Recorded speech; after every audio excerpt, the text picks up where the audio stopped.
With close to 50,000 residents crammed into a sizable land of low-rise wood, concrete and rusted iron, Nima is indeed a squeeze. The mere mention of Nima sends fear down the spines of many. Sometimes I wonder why. Perhaps due to the endemic violent nature of the community as perceived by some people. But hold on. Some youth of that community are poised to change that narrative. GH1 News' Ridwan Karim Dini-Osman has the story.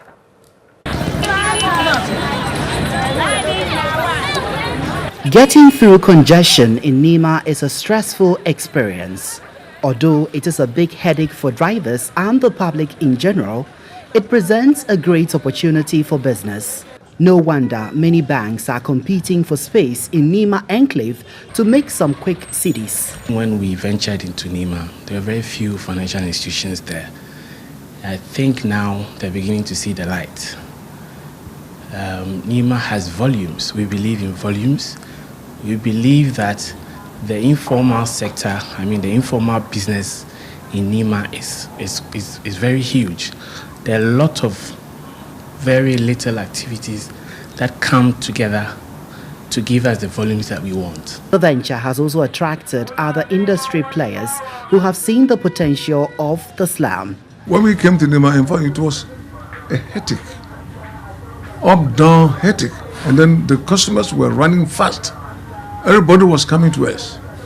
So we had a lot of customers in Nima here, more than everybody. And the chief of Nima, Hassan Fuseni, is excited. He says these are signs of a change in public perception of the area. We didn't see them coming to Nima, coming from Osu, or Teshi, or Nungua, or Cash Center, come to Nima to do shopping or to buy something. No, nobody would like to carry money to come to Nima because they have a different perception. That when they come, they will go back crying. But now, when they come, they will go back laughing. Yet, one problem never goes away: unemployment. Now, if you pass anywhere, there's no job. If the job Kwampo is there, the money. People don't work. They are prone to so many situations. So when these political parties come with their mega monies to ask them to go and do things, it's easy for them to follow them. That is why you get most of our youth engaging in some of these activities. There are no official figures on the number of jobless Ghanaians. Experts say the situation is alarming. The hardest hit are the youth from the bulk of Ghana's 25 million people. And this is what is forcing many into crime, including political violence. Meet these men who are mostly unemployed. They continue to nurture hope for a better tomorrow. Unemployment remains one of Ghana's key challenges. The various presidential candidates know it. President John Dramani Mahama is promising to create millions of jobs if re-elected. His main challenger, Nana Addo Dankwa Akufo-Addo, promises more jobs 2 years into his first term of office. These promises are, however, not resonating with the youth. We never believe a politician. Never. The decision is here. So when I think this man is better for me, maybe he can do, maybe I should give him a chance, then I'll go for him.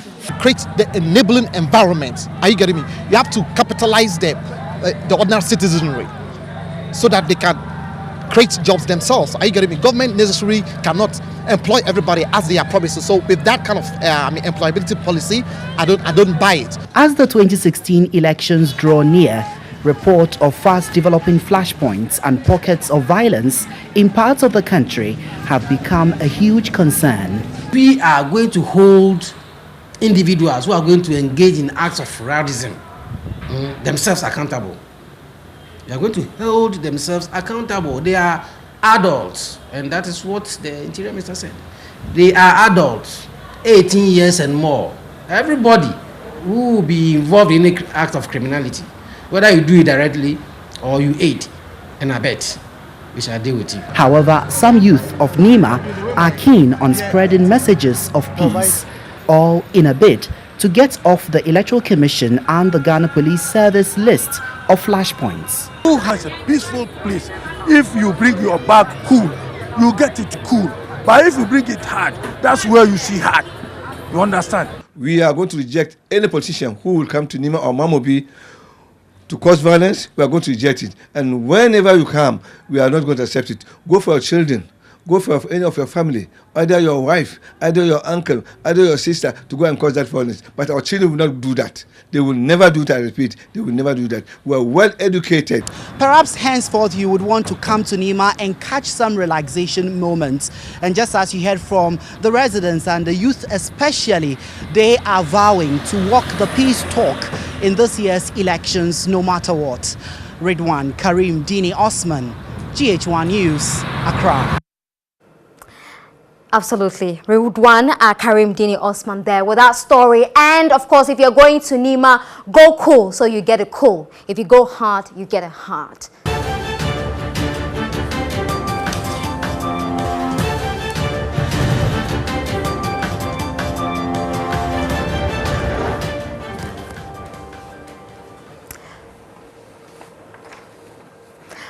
Right, in our first story tonight, the youth of Nima have denied involvement in a clash that took place at the residence of NPP flag bearer Nana Addo Dankwa Akufo-Addo yesterday. Some participants in a health walk organized by the ruling NDC allegedly pelted Nana Addo's house with stones, compelling security men at post to fire warning shots to ward off the NDC supporters.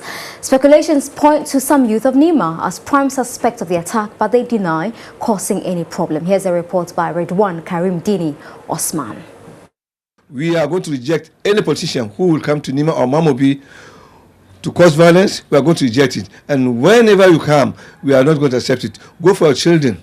Go for any of your family, either your wife, either your uncle, either your sister, to go and cause that violence. But our children will not do that. They will never do that, I repeat. They will never do that. We are well educated. That was the chief of Nima, Hassan Fuseni, summing up the community's pledge to uphold peace in this year's elections during our last visit to the area.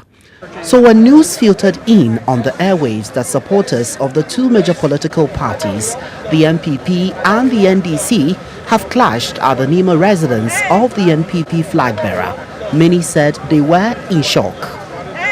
This was particularly because residents of Nima had made a commitment to change a rather negative notion of the community being tagged as a flashpoint.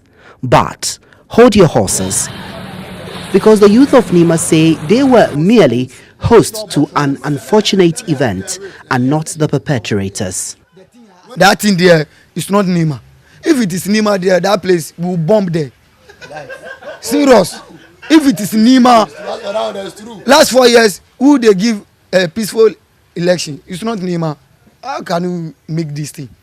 We have our chief Nima, always is praying to us, is talking to us. This is not a Nima fault. And Nima, there is a peace here. Trust me, there is a peace in Nima. I live in Nima. There is no war in Nima. If like there to be a war in Nima, we are the people who are supposed to start fighting. Nah. So people out there, please don't blame Nima people. Nima, there is a peace and harmony. However, the NPP parliamentary candidate for the area, Peter Miraku, alleged the NDC buzzed people to the constituency to cause commotion. He went to Kwale Klote. Someone stoned him. At other times, he comes to Nima by himself. He walks through Nima by himself. Last week, Sunday, he did the same thing. He came unannounced, just quietly. He walked through. People saw him. He walked through Nima. Nothing of that sort happens to him. He's in and out of Nima every single, I would say, day or every time he's around here. But there were lots of buses, about 20, 30 buses, bus people from all over other constituencies to come and start in Nima and end up in Nima. I don't know why they are doing so. It's part of their strategies to intimidate people in Nima or to try to let them know that, they still hold Nima, which they are losing. But the governing party will have none of that. It is the biggest lie. It's a very, very big lie, because in the first place, when you come to East IRC here during our key feed and you compare the people, our supporters, with their supporters, you will see obviously that we are more than the NPP. So there is no way we will go and bust people to this community. If there is any party who do bus, how do you call it, people, then it's the NPP. Now, the attack on the residence of the flag bearer of the largest opposition New Patriotic Party, Nana Addo Dankwa Akufo-Addo, is one that has left a lot of people questioning the security arrangement of this country with a few weeks to the elections, especially when the Nima Divisional Police Command is just a few meters away from this establishment. So I ask, was that the case of the security agencies caught taking a little nap in their bid to deal with the flashpoints ahead of the elections? The police were called in. Some of them were with them. They managed to hold it until reinforcement came to stabilize the situation, quell the disturbances, and return the situation to normalcy. So what about managing it well? What else did we want?